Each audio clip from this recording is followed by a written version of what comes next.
Olá, seja muito bem-vindo ao Strike. Hoje vamos falar sobre reforma tributária. A gente recebe Vinícius Poit, CEO do Estímulo. É uma honra estar aqui novamente, né? Agora vestindo o chapéu de CEO do Estímulo do lado de cada política, né? Antes como deputado federal, onde a gente já trabalhou um pouquinho dessa reforma tributária lá, e agora como cidadão brasileiro pagador de imposto que se preocupa muito com o empreendedor na ponta, como ele vai ser afetado. Justamente são pontos importantes para a gente discutir. Vinícius, eu queria entender se da forma, né, como a gente está agora com a reforma tributária, se você acha que ela vai ser eficiente, como se almejava lá atrás, a princípio, como você mesmo falou, né, participou ali bastante de levantar essa bandeira também, ou ainda corremos o risco de ficar preso neste manicômio tributário? Olha, que ela vai ser eficiente ou vai salvar tempo, Paula, eu não tenho dúvidas. Tá? Você simplificar impostos, unificar impostos, isso ajuda muito a descomplicar esse manicômio tributário que tem no Brasil. O problema dos tributos no Brasil, gente, não é somente o fato da carga tributária ser alta. Existe o fato de ter vários tributos e o empreendedor não sabe qual paga, esquece de pagar um, toma uma multa e nem sabe por que tomou. Só para ter uma ideia, o índice Doing Business do Banco Mundial calcula a facilidade de fazer negócios em qualquer lugar do mundo. Aqui, eles medem no Brasil também, pegando São Paulo, e pega São Paulo e Rio de Janeiro. Teoricamente, deveria ser São Paulo o lugar mais arrumado. E mede. Uma empresa brasileira gasta mais de 1.500 horas para calcular os seus impostos. O que isso quer dizer? Que é o país que mais gasta tempo no mundo, para calcular imposto. Escolhe qualquer país do mundo. Bolívia, Venezuela, Venezuela, mais simples. Não quer dizer que Venezuela está na situação melhor que o Brasil, mas é mais simples. Ou seja, o Brasil é o país que tem o imposto mais complicado no mundo. Portanto, voltando à sua pergunta, sendo assertivo, vai melhorar. Vai descomplicar, as empresas vão precisar de menos tempo dedicado para calcular, vai ter menos confusão, vai ter menos negócio de imposto sobre imposto, dupla, tripla tributação, essa questão de tributo na cadeia de produção, né, de olhar lá para o final da ponta, é bem melhor. Mas tem a preocupação que veio logo depois que passou no Senado, né, porque essa reforma veio da Câmara dos Deputados. Foi para o Senado e no Senado vários privilégios, isenções para alguns setores foram incluídos. E o que isso quer dizer? Como o cobertor é curto, se alguns vão pagar menos, para se arrecadar a mesma coisa, outros terão que pagar mais. E o quanto que é esse mais que quem vai pagar imposto vai chegar? Né, a gente estima, e aí o próprio Haddad falou, ministro da Fazenda, 27,5%, 28%, o maior imposto único, o tal do IVA, Imposto sobre Valor Agregado, né? Aqui tem o CBS, IBS, mas para simplificar, a maior carga tributária do mundo, onde quem fez esse modelo, é na Hungria, 27%. Portanto, não só o imposto mais complicado, a gente tem o risco agora de ter o maior imposto do mundo e é isso que me preocupa, Paulo. Espero que as mudanças feitas no Senado, quando chegarem agora na Câmara, algumas delas sejam barradas, para a gente diminuir. Agora é damage control, a proposta já passou. A única coisa que a Câmara vai votar são as mudanças feitas no Senado, que pioraram um pouquinho. Então, se a Câmara conseguir segurar, ajuda a diminuir os danos para o nosso país. Mas é óbvio que simplificar vai trazer mais eficiência tributária no Brasil. Você trouxe alguns pontos que eu quero ainda depois me aprofundar, mas pegando esse gancho, né, em relação da possibilidade de ter aí o maior IVA, isso pode atrapalhar aquela expectativa que se tinha anteriormente do Brasil conseguir ganhar algum fôlego na competitividade internacional? De repente, deixaria ali o Brasil um pouco até de lado nesse mundo cada vez mais globalizado? Paula, dizer que não atrapalha é mentira. Óbvio que atrapalha um pouco. Se eu sou investidor internacional, vou abrir uma nova unidade da minha empresa, estou analisando onde eu vou abrir, eu olho todos os países do mundo e falo, opa, mas esse aqui é o que tem a maior carga. Não, vamos no outro. É lógico que isso atrapalha, mas o ganho que a gente vai ter com a simplificação, com a unificação é muito grande. Então, não acho que isso vai atrapalhar tanto, Tá? Vai atrapalhar muito os próprios brasileiros, que já estão cansados de pagar imposto, trabalham até metade do ano para pagar imposto. Né? Aquele cálculo, o tanto que você paga de carga tributária direta e indireta no Brasil, tudo que você ganha você deixa metade. Porque quando a gente fala do IVA, desse monte de imposto, né, que a gente está discutindo, do imposto que a gente paga hoje, quando você compra água, quando você compra gasolina, quando você paga a luz, tem tudo imposto embutido. Voltando à sua pergunta, dizer que não vai atrapalhar esses privilégios e isenções, tira.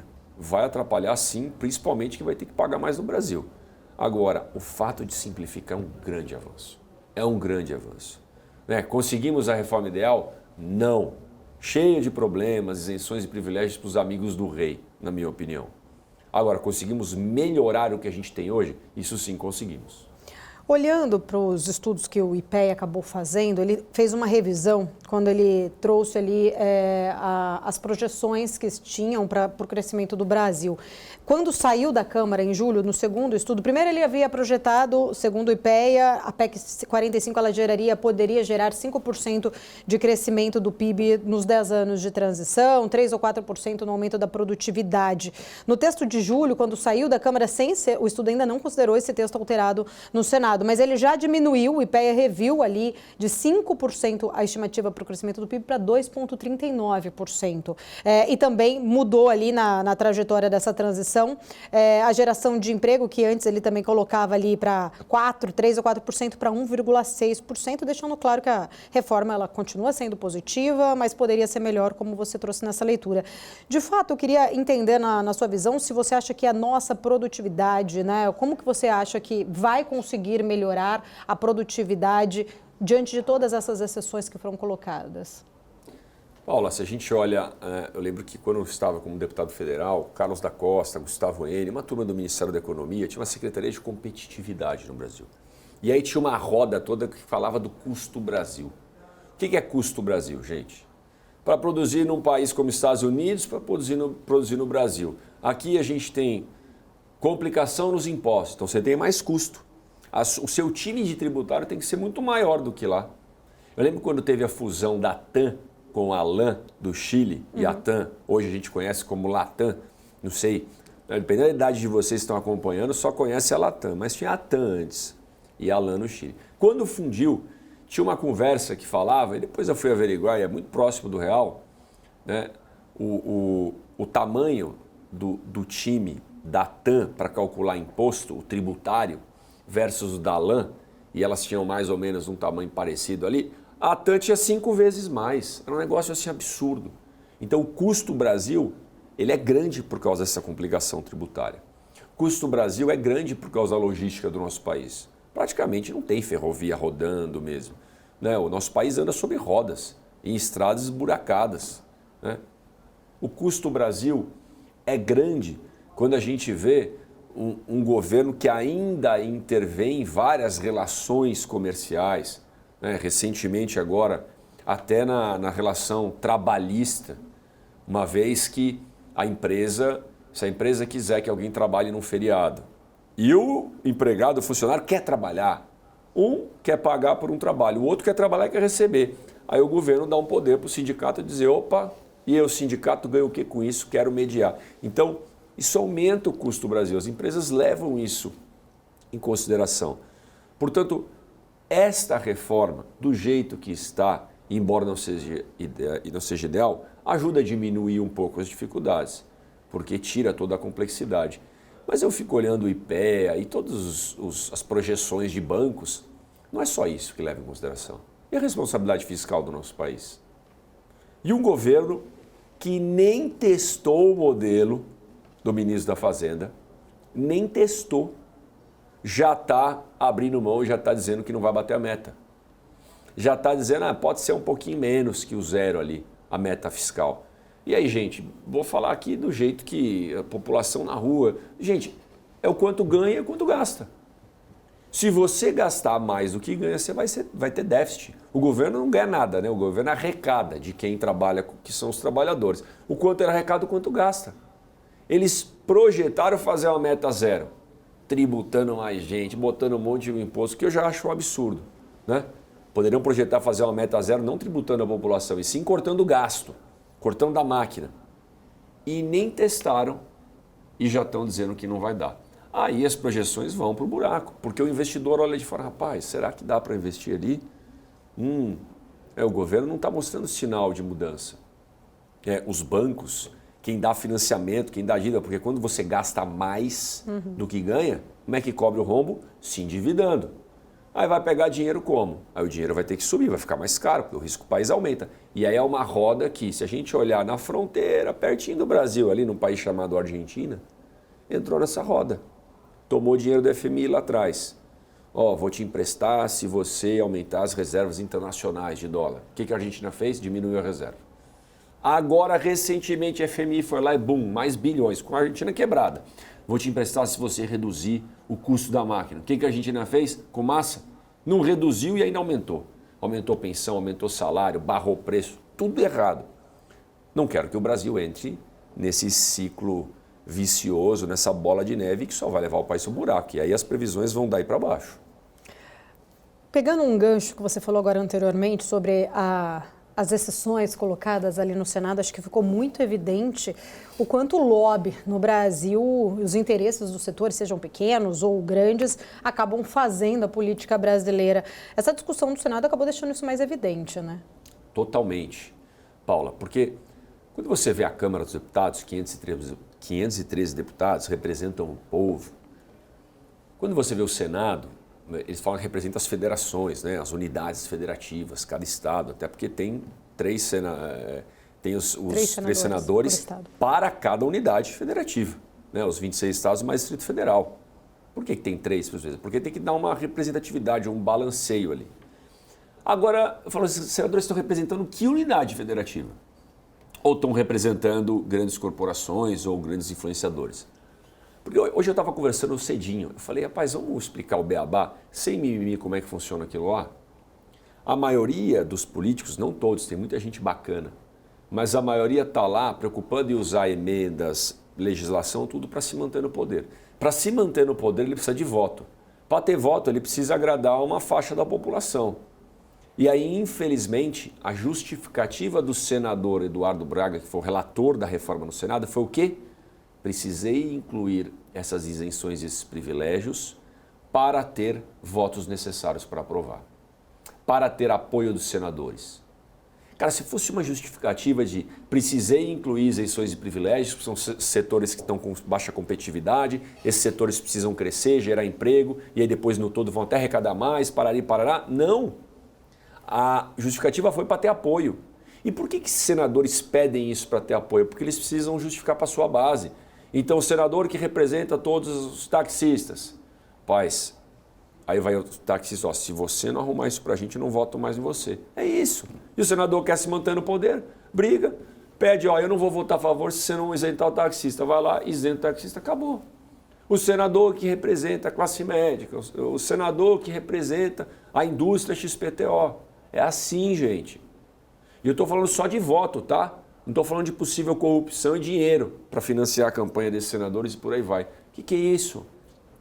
Portanto, os políticos estão representando a população ou estão representando grandes grupos? Fica evidente que com a inclusão dessas isenções e privilégios sem justificativa técnica, plausível, transparente, o Senado acaba representando pequenos grupos de interesse. Então, quem grita mais, quem tem mais poder, chega mais perto de ter os seus privilégios.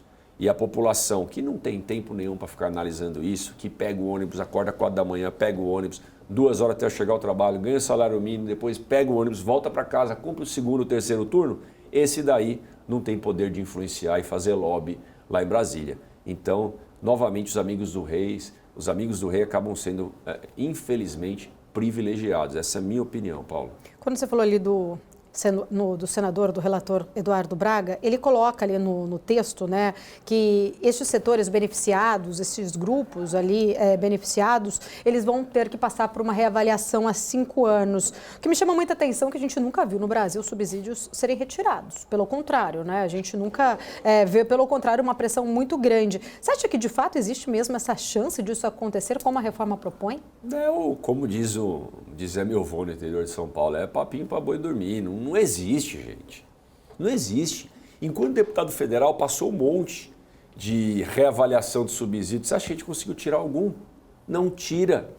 Porque na hora de tirar, esses mesmos grupos vão fazer pressão nos parlamentares que estiverem lá. E esses parlamentares, infelizmente, a maioria, tem gente boa lá também, novamente, mas a maioria está preocupada em se manter no poder, está preocupado em manter aqueles monte de benefício, viver como rei.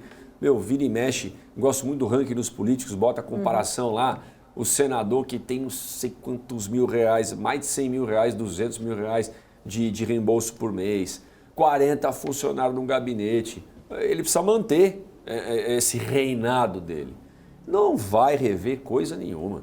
Então, a primeira regra de uma negociação, né, eu aprendi isso desde moleque, dentro de casa, num pequeno comércio que meu avô tinha, pequena loja de imóveis que meu nono tinha. É o seguinte, você vai negociar, você coloca um preço, você ancora. Se você está disposto a comprar alguma coisa, por exemplo, acabei de comprar um apartamento aí com a minha esposa, saiu financiamento imobiliário agora, aliás, né, eu sempre falo, compensa comprar com dinheiro, financiar. Se o dinheiro no banco está rendendo mais que a parcela dos juros do financiamento, compensa o financiamento. Comprei. Quando eu fiz a primeira proposta, acabou, não dá para baixar o preço mais. Acabou. É dali para cima. Por isso, você tem que ofertar mais baixo. E quando o vendedor fez a primeira, ele não pode subir o preço depois. Isso é regra básica. O que eu quero dizer? Deu benefício, meu amigo. Tchau. Quero ver tirar. Não tira. Isso é argumento para tentar justificar esse lobby, esse privilégio para poucos. Paulo, eu queria ver argumento técnico, que é o seguinte, a tal da tem um pouquinho a ver da curva de Laffer. Paulo Guedes falava isso um tempo, e outros economistas. O que quer dizer? Se abaixa o tributo de uma vez, bom. A hora que você abaixa o tributo, vai ferrar a máquina do governo, vai ter que abaixar custo também, porque vai abaixar a arrecadação. E agora?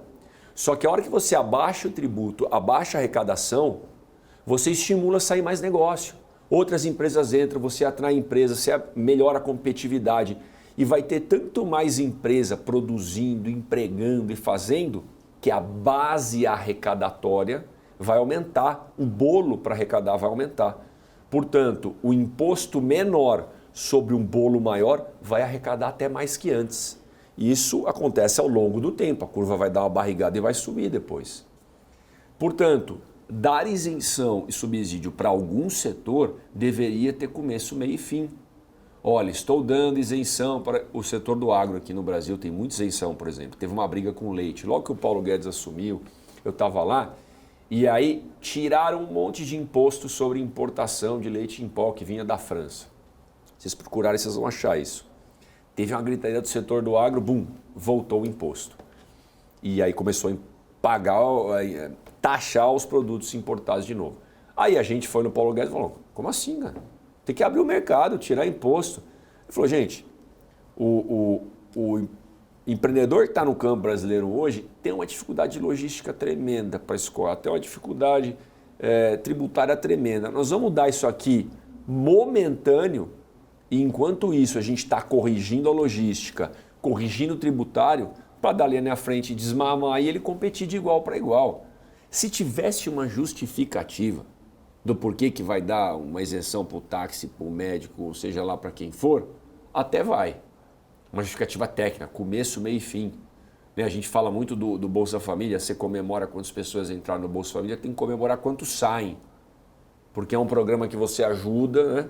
E aí a pessoa vai ali, se adequa, começa a andar com as próprias pernas e para de receber aquela ajuda. Não tem justificativa técnica nenhuma. A primeira justificativa precisa ganhar apoio. A hora que apertou, não, mas depois nós vamos rever. Não vai rever. Tirar, não tira, né? Não tira. Vinícius, você falou agora há pouco também sobre a questão da máquina pública. Não tem como não falar sobre essa questão, né, de arrecadação, quanto ela é fundamental ali para financiar o funcionamento da máquina. O Brasil tem essa máquina inchada. Até agora há pouco você falou, né? A gente não viu falar em corte de gastos. A gente só vê ali uma pressão muito grande, principalmente pela equipe econômica, na aprovação de pautas que vão trazer mais arrecadação por conta ali da preocupação da meta do déficit zero.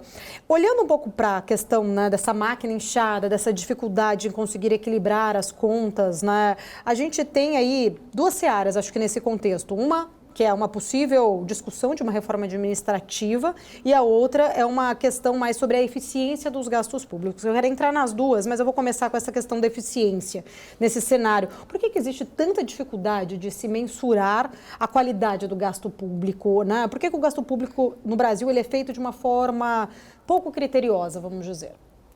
Não tem indicador direito. O que não se mede não gerencia. Cadê a avaliação de política pública? É isso que a gente está falando do Bolsa Família? Tá bom, a pessoa entrou aqui, quantos saíram, por que saíram, deu certo? Vamos melhorar? Precisa aumentar? Precisa diminuir? Como é que vai filtrar os critérios, barra fraude? Ensino técnico. Vamos pegar a ETEC aqui em São Paulo, que é um baita de um negócio. Quando eu fui candidato a governador do estado, a gente falava muito das ETECs, da qualidade, do quanto que a gente tem que incentivar mais ensino técnico. Aí o que você mede? Olha, molecada que entrou no ensino técnico, saiu daquele ensino técnico, foi empregado? Qual que é a taxa de empregabilidade?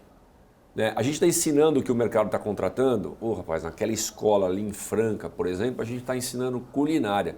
Mas é só um exemplo. Mas em Franca está contratando mais setor de calçados, né? Então, aí tem que mudar. E aí você vai avaliando política pública. A gente sente dificuldade de ver essa avaliação de política pública. Gasta por gastar. Gasta com coisa populista. Será que aquilo está fazendo eficiência para a população? Mas falta interesse político para mensurar isso? Mas é lógico. Tem uma frase, Paula. Por que 100 milhões de pessoas no Brasil não têm saneamento, não têm coleta de esgoto? 100 milhões de brasileiros, 50%. Metade dos brasileiros não tem coleta de esgoto. Foi uma dureza para a gente passar o marco do saneamento no nosso mandato. Agora tem gente que ainda não, vão ser contra a privatização da Sabesp. O que é isso, gente? Aí sabe qual que é a frase? Cano enterrado não dá voto. O cara prefere fazer obras megalomaníacas que não precisa, construir uma ponte, um trevo, dar nome de rua, dar nome de praça e tal, porque cano enterrado a população não está vendo. Só pode não ser popular. Só que é tão importante que até financeiramente, né, os estudos mais populares aí, que todo mundo conhece, podem dar uma pesquisada, a cada R$1 investido em saneamento, significam R$4 economizados na saúde. Por quê, gente? Criancinha brincando no meio do esgoto fica doente. Depois vai consumir do postinho de saúde que vai custar mais caro para consertar. Né? E adulto também. Se você investe em saneamento, as pessoas vão ficar menos doentes. Se ficar menos doente, gasta menos na saúde. Se ficar menos doente, não falta na escola, não falta no trabalho, até o PIB, a educação melhora. Mas você acha que os políticos, ou a maioria, está preocupado com isso? Está preocupado em manter a população dependente. Está preocupado em fazer o que, sabe, grandes obras e inaugurações, que parece que é um populismo desenfreado. Portanto, estou para ver, né, o político corajoso que vai chegar lá, vai sentar na cadeira e aí vai ter a coragem de ser impopular. Vai ter a coragem de, num primeiro momento, não, eu vou investir mais em saneamento aqui, ou vou privatizar a Sabesp, vai ter gente, vai ser melhor no médio e longo prazo. Vai ter a coragem que o presidente Temer teve naquele mandato tampão dele, né? Quase sofreu impeachment, de fazer reforma trabalhista, iniciar a reforma da Previdência, fazer um monte de enxugamento que precisava. Foi super impopular. A começar a impopularidade com os políticos, que todo mundo querendo uma mata e tal, e ele foi avançando.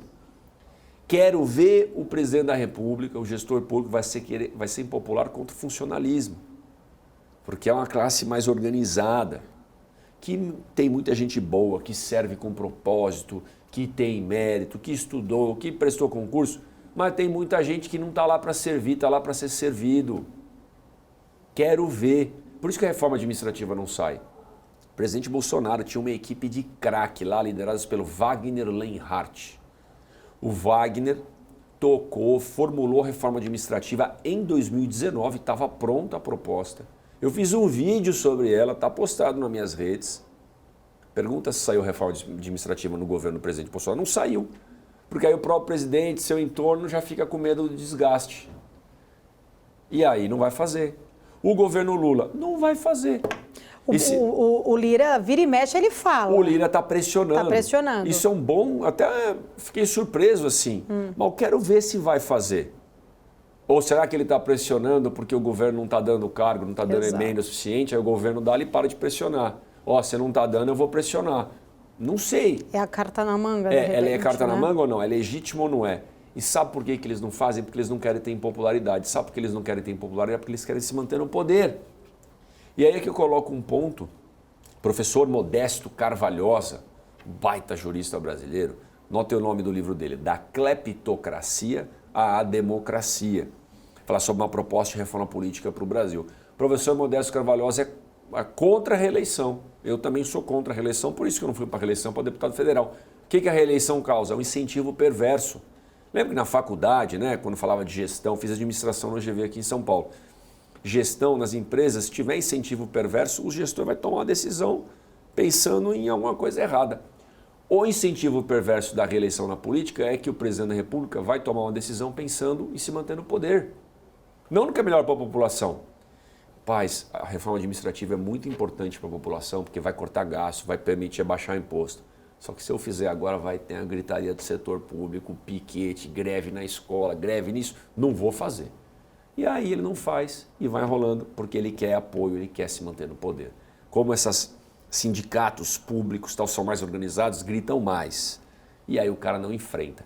Por isso que todo mundo fala que essas coisas mais difíceis, eles têm que fazer no começo do mandato. Já faz tudo no primeiro ano, porque ele tem tempo de recuperar a popularidade e dar um efeito dessas medidas duras para ele se reeleger. Eu, que não gosto de reeleição, tem que fazer seja o ponto que for, porque você não tem que estar preocupado em se manter no poder. Política é para servir, não ser servido. Tem que oxigenar, tem que ter sucessão. Estou para ver o político vai ter coragem de fazer isso. Vinícius, eu vou para um rápido intervalo. Você que está aqui acompanhando o nosso Strike, continue com a gente. Voltamos já já para continuar aqui nossa conversa com Vinícius Poit.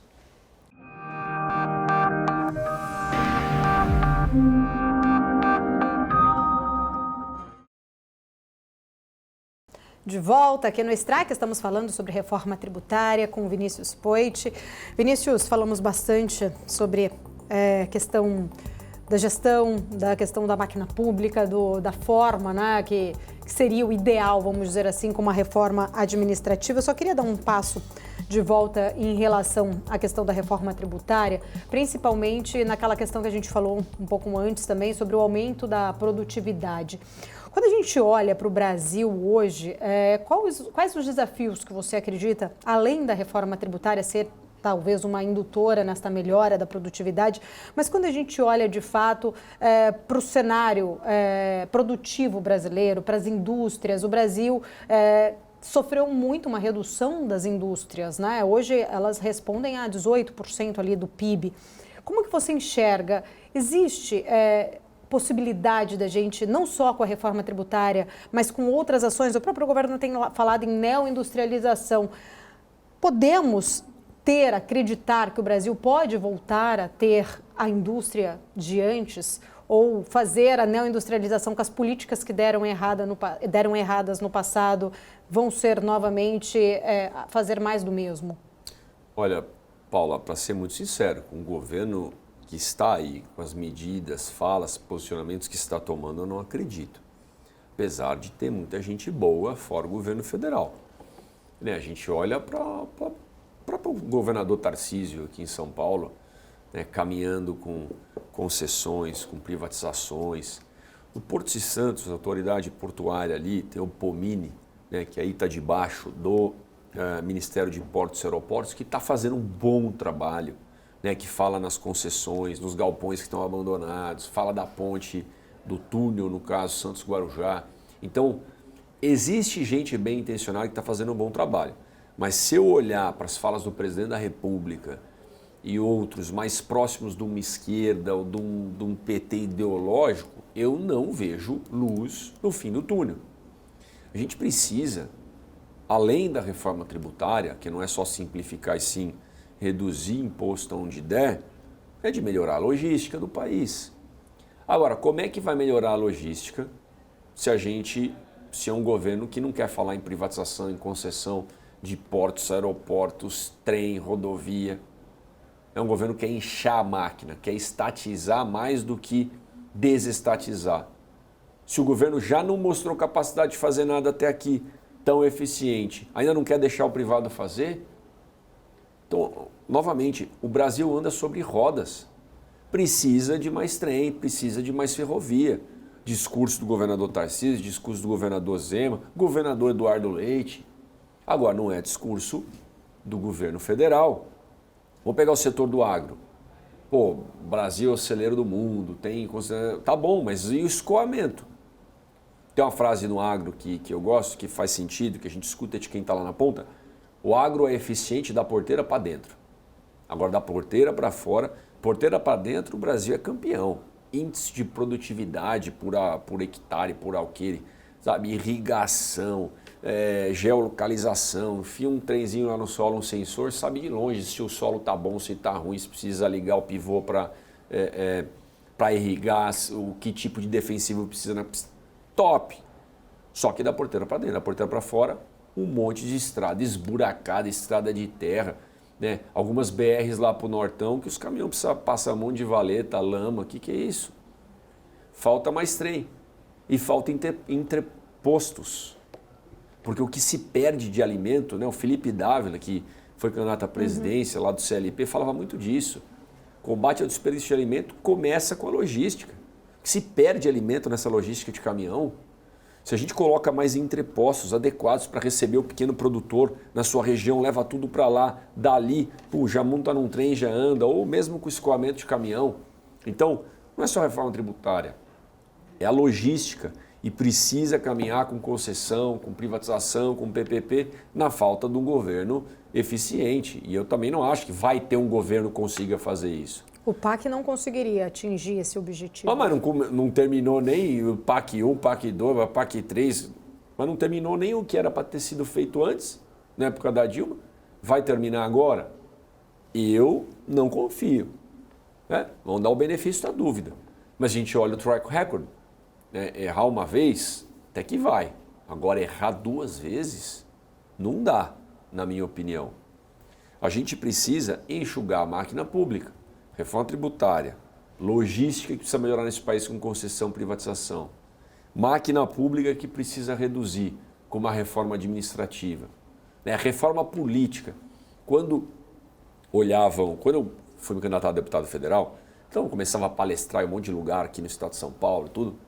Perguntavam, era uma pergunta clássica, qual é a reforma mais importante para o Brasil? E aí todo mundo pensa, na época, a reforma da Previdência, tributária, administrativa, eu falo a reforma política. Porque quem é que vota essas reformas lá depois? A gente pode propor o que quiser. Quem é que vai decidir como é que vai ser a tributária? Vão ser os empreendedores ou vão ser os políticos que estão lá? Os políticos. Então eu falava assim, primeiro a gente precisa ser mais representado. E para ser mais representado, precisa mudar a maneira como vota. Para mudar a maneira como vota, precisa de gente nova lá. Porque senão, uma reforma política feita por quem está lá, eles não vão abrir mão dos privilégios. Uma vez dado o privilégio, eu quero ver esses caras abrirem. Não vão abrir mão. Então a reforma é feita na urna. E eu entrei nessa como empreendedor, não se sentindo representado. Falei, cara, esses caras não estão falando de startup, de sandbox regulatório, que eu vou lá fazer. Entrei e fiz o marco legal das startups, com vários políticos que já estavam lá, foram 10, mas eu entrei porque eu não me sentia representado. E aí tem aquela fala do Platão. O preço que você vai pagar por não se interessar por política é que será governado por aqueles que se interessam. Você está feliz com quem se interessa e está te representando? Se você não fiscalizar, não apoiar ou até se candidatar, vai ficar aí. E as prioridades vão sendo deixadas de lado para essa turma se manter no poder. Nesse ponto, você acha que enquanto a gente talvez tiver uma educação falha, né, uma educação ali de base, a gente gasta muito até com educação. Mas gasta mal. Gasta mal, exatamente. Aí entra naquela questão que a gente estava falando, né, da qualidade, não se mensura a qualidade. Poderia até gastar mais se a gente realmente tivesse ali, o Brasil tem 5% de gasto do PIB com a educação e está no ranking de aprendizado lá embaixo. Mas aí entra numa questão, você acha que exatamente essa falta de interesse não é, de fato, uma falta de educação, de mensurar a importância de se entender sobre política, ensinado nas escolas? O desafio é o governo querer fazer isso, é óbvio que é. A hora que a pessoa toma consciência, né, o conhecimento liberta. A hora que a pessoa entende, mas não ensina política, não ensina empreendedorismo, não ensina nada. Parece que o governo quer manter as pessoas dependentes de políticas sociais, dependentes do assistencialismo. Parece que a ignorância é interesse do governo. Como é que pode a gente aceitar, né, todas as provas que tem o IDEB, o PISA, o SARESP, que aqui em São Paulo tudo, de 10, 9 alunos não sabem o português direitinho e a matemática completa aí no terceiro ano do ensino médio? Não sabe. Não sabe. Regra de 3? Não sabe. Não dá para a gente aceitar isso. O outro dado, o Brasil investe no ensino superior, né, dinheiro público, 4 vezes mais que no ensino básico. Os países da OCDE, 1,5 vezes mais. O que quer dizer isso? O Brasil começa a construir uma casa pelo telhado, apoia um monte de palitinho de dente, constrói uma casa pesada no telhado, vai cair. As pessoas que passam pelo ensino fundamental público não entram na faculdade pública, aqui em São Paulo. Dados e evidências. Quem entra na USP, salvo raríssimas exceções, gente que estudou, que fez por merecer, que conseguiu, sabe, das cotas e por aí vai, a maioria vem de ensino particular, que pagou a escola privada, que pagou um cursinho caro. Ué, então quem estuda na USP vem ensino particular. E quem paga a USP? O pobre, através do ICMS que é repassado. Está errado, gente. Isso vale para o Estado, vale para o governo federal. O governo federal tem que investir mais no ensino básico, em formar essas pessoas, porque senão a maioria chega lá, não entra na faculdade federal, não entra na faculdade estadual, entra numa faculdade meia boca, paga essa faculdade a perder de vista, para ter um ensino superior só para ter? Não. Então, precisa inverter essa lógica, investir mais no ensino básico. E aí, o sonho, né? Falar de empreendedorismo, de educação financeira nas escolas, estimular, falar de educação financeira desde o começo, gastar menos do que ganha, poupar, né? Quanto mais investir, querer ter seu próprio negócio e por que não entender o que é política. Paula, no dia da eleição em 2018, no dia da eleição, domingo, eu recebia amigos e conhecidos de outros estados, Minas Gerais, Rio de Janeiro, Pernambuco, Goiás. Poit, vou votar em você aqui. Fui votar, rapaz, gente que mandou mensagem da urna, burlar a urna aqui, ó. Botei seu número e não apareceu sua foto. Como assim, bicho? Uai, mas você tá falando de onde? Eu de Minas Gerais. Botei seu número e apareceu outro cabra. Eu falei, não, mas eu sou de São Paulo. Ué, mas não é deputado federal?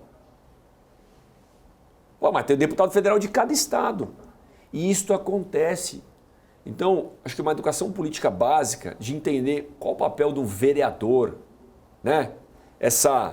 São os 3 níveis aqui, o vereador na cidade, né? O deputado estadual no estado, o deputado federal e o senador, nível da federação. Tá bom, mas qual que é a diferença do vereador para o prefeito, do deputado estadual para o governador, do federal do senador para o presidente da república? Opa, já falamos de legislativo e de executivo. E o judiciário, a tripartição do poder. Às vezes eu ia em escolas e falava, meu, sabe onde fica Brasília? Sabe o que é aqueles 2 prédios lá? Eu falava assim, uma panela virada para cima e uma panela virada para baixo. Essa para cima é a Câmara, é o povo, para baixo é o Senado. E aqueles 2 prédios lá são os anexos. Então fica no meio do Brasil, e por aí vai. O básico. E o que a população pode exigir, o que esses caras fazem, como é que a gente fiscaliza o dinheiro público? Existe dinheiro público? Não. Existe dinheiro do pagador de impostos, né? Frase da Margaret Thatcher. A gente paga imposto. As pessoas terem consciência. Muitas pessoas não sabem nem o que é imposto. Não sabem que paga imposto indireto. Né? E não sabem que aquilo ali você tem que receber de volta. Quando a gente fala saúde gratuita, educação gratuita, não é gratuita, a gente paga. Paga e às vezes paga mais caro que no particular. Se considerar o preço de um aluno do ensino municipal da cidade de São Paulo, às vezes é mais caro que uma escola de melhor qualidade. Ué, então a partir do momento que a gente tiver essa educação política, as pessoas se libertam. Mas vai perguntar se a maioria dos políticos querem se manter no poder, que é isso? Não quer. Quer disseminar. É a velha política do pão e circo, que é usada desde a antiguidade nos coliseus. Inclusive para uma reforma política, como você falou agora há pouco, só mudando este cenário. Porque os próprios políticos em si não vão o político fazer. Vai abrir mão de fundão? Não vai. O político vai abrir mão de número de assessor, diminuir salário? Não vai.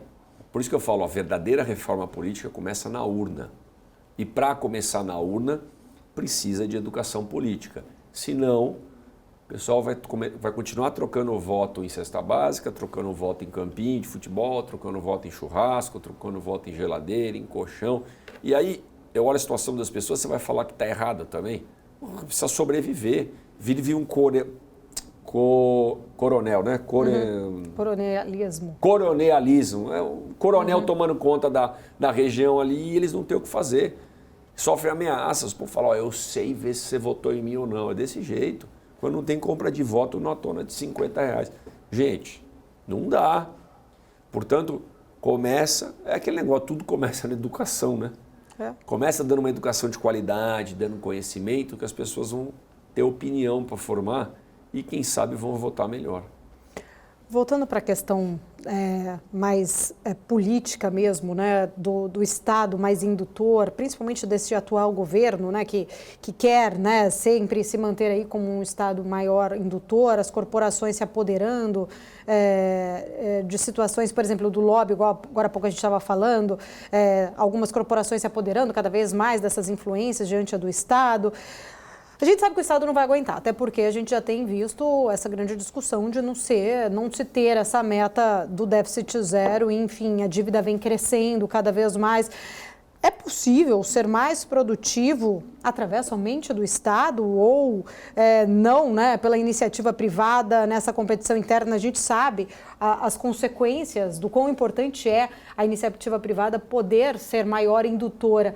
Qual é a real, né? Como que você enxerga de fato essa questão que acho que sai governo, entra governo, a gente sempre enxerga resistência muitas vezes até mesmo em privatizações. Como que você enxerga essa situação? Eu enxergo que não é possível ter uma solução, ser produtivo somente contando com o Estado. Não dá. É só olhar para o mundo onde que deu certo isso daí. Em Cuba, né? Qual regime socialista? Né? Outra frase da Margaret Thatcher, socialismo dura até acabar o dinheiro dos outros. E vai acabar. Olha o exemplo dos Estados Unidos. Constituição simples, mais liberdade econômica. O negócio vai mais rápido. E olha o exemplo da Argentina. Olha o exemplo da Argentina, que está aqui do lado, da Venezuela. Quando se fala de educação, só lembrando, eu vi um dado esses dias aqui, agora não me perdoem esquecer da fonte, mas há 20 anos atrás, um negócio assim, tinha uma relação PIB Brasil-Estados Unidos e Coreia do Sul, Brasil e Estados Unidos. E o Brasil e a Coreia do Sul era um trem parecido ali, né? Em educação. Coreia do Sul investiu tudo o que podia, o que não podia em educação.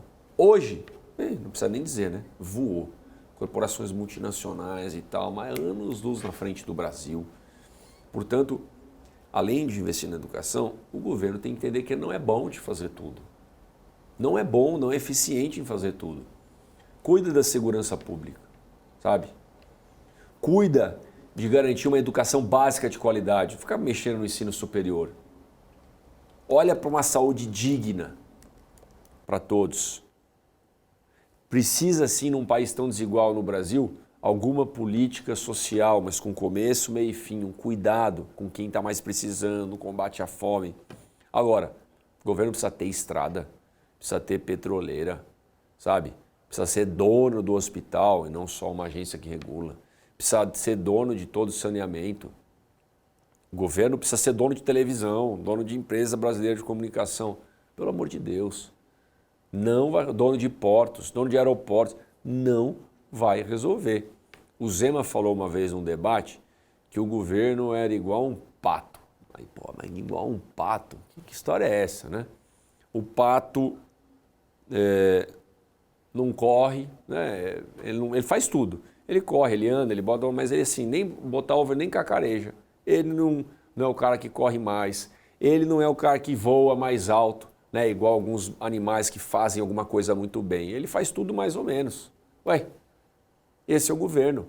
O Zema, uma outra sacada dele para concluir, ele fala que algumas estatais, né, é igual a um submarino. Aí você não entendia, submarino pode até boiar, mas foi feito para afundar.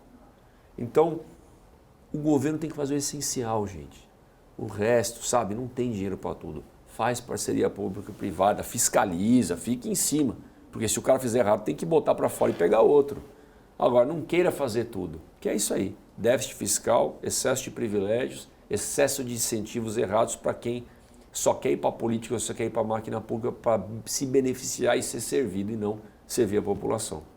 Para a gente quase encerrar aqui, já estamos na nossa reta final, voltando um pouco mais para a reforma tributária, a gente tem uma segunda etapa, né? Agora ainda teremos as discussões, principalmente em relação a chegar nessa alíquota através das leis complementares, e também tem a reforma que vai pegar ali na renda. Qual que é a sua expectativa em relação a esta segunda fase desta reforma tributária? Primeiro, tem a votação na Câmara, né, das mudanças feitas no Senado. E como é que funciona? A Câmara foi iniciadora, né? Então a Câmara aprovou uma reforma, bum, foi para o Senado. O Senado adicionou algumas pequenas mudanças. O que a Câmara vai votar agora e a votação final? Se ela aceita ou não as mudanças do Senado. É só isso. O resto, o que o Senado não mudou, está aprovado, acabou. A Câmara dá o parecer dela, não volta mais para o Senado. Se a Câmara recusar, está recusado. E aí vai para o Presidente da República sancionar, que ainda pode vetar ou não alguma coisa, e aí os vetos voltam para a Câmara e para o Senado apreciarem. Depois disso, terão as leis complementares, cada estado definir sua alíquota única, por aí, que ainda vai demorar, tem um período de transição. Agora, me preocupa essa questão de tributação sobre renda, tributação sobre grandes fortunas, ser um negócio muito mais ideológico, mas que na prática não funciona. Quando esse governo fala, não, vamos tributar grandes fortunas, aonde deu certo? Aonde deu certo? Na França, todo mundo fugiu para a Inglaterra com o dinheiro. Aqui na América Latina, começaram a ir para o Uruguai e depois vão para outro lugar. A evasão, né, de brasileiros com domicílio fiscal, daí a pouco você vê, pá, o cara está em Portugal, o cara está não sei aonde. Porque vai embora o dinheiro. Vamos taxar grandes fortunas para resolver o problema. Não vai ter grandes fortunas mais no Brasil, simples. O cara vai embora. Muda o domicílio fiscal para onde ele quiser no mundo. E acabou. Então, essa não é uma solução que funciona. O que a gente precisa fazer é aumentar a renda da população. Como é que vai aumentar a renda? Sabe, tendo mais emprego, menos complicação para as empresas investirem no Brasil, desonerando a folha, olhando para a curva de Laffer para diminuir carga tributária, cortando o gasto da máquina para aguentar, porque depois vai subir. Tendo mais emprego, a população tem mais renda. Tendo mais renda, você vai tributar menos em cima de um bolo maior. E não escolher tributar mais em cima de um bolo menor de renda. Esta é a forma que já deu errado no mundo. Para que querer insistir nesse erro? Essas são as minhas preocupações em relação às sinalizações que o governo vai dando. Nesta possibilidade, né, de mexer aí na parte de renda e patrimônio, né, esse próximo foco, vamos dizer assim, da reforma tributária, você acha que o lobby, a pressão, a força dentro do Congresso vai ser igual a essa parte que a gente viu nessa primeira etapa da tributária ou não? Não tenho dúvida, porque vai mexer com muitos interesses. Agora, tem o lobby de quem tem interesse, que vai perder alguma coisa, e tem o lobby ideológico e populista desse governo. Portanto, qual é o lobby que ele vai atender? De repente ele vai falar assim, não, tributar grandes fortunas é um ótimo negócio, e aí a princípio pode ter grande parte da população, não, é isso aí, tem que tributar o mais rico. E ele pode ser que ceda isso, o que não faz sentido nenhum tecnicamente. Esse mais rico vai sair do Brasil, acabou, não vai ter mais dinheiro para tributar de ninguém. E aí?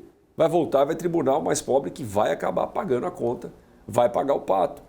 Então, eu ouso dizer que esse governo, pelas declarações, inclusive do Lula, quando contradiz o Haddad, né, quando desautoriza seu ministro da Fazenda, né, o outro fala, pô, o Haddad tem até algumas boas intenções, mas a caneta dele está sem tinta. Porque a hora que ele vai fazer, o Lula desautoriza. As falas do Lula e do ala mais radical do PT vão muito mais para ideologia do que para a realidade. E de ideologia, a Venezuela, Cuba, Coreia do Norte e Argentina já viram o que está acontecendo. Poit, quero agradecer, muito obrigada pelo seu tempo, por atender esse convite, por estar aqui. Fica o convite para voltar em outras oportunidades. Obrigado e obrigado ao time da BMC. Obrigada. Conversamos com Vinícius Poit, o Strike de hoje fica por aqui. Espero vocês na semana que vem. Até lá, tchau, tchau.